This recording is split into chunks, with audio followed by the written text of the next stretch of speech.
Film university of गुन्डाजको first look release भएको छ।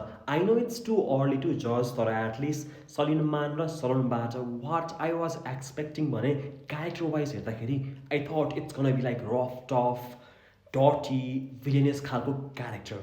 And Sulaiman Bania, you can do better than this. Half of the time you are focused on your dress up and hairstyle.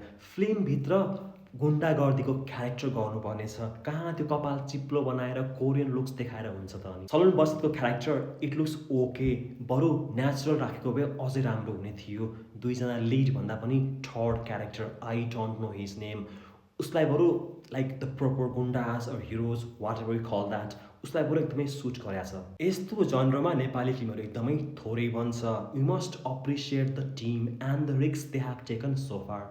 यो just first look मात्र थियो, teaser trailer आएपछि बाँकी हामीलाई थाहा भइहाल्नेछ। अहिलेको लागि भन्नुपर्दा इट्स एन एभरेज, त्यस्तो बबाल अमेजिङ इम्प्रेसिभ खासै लागेन।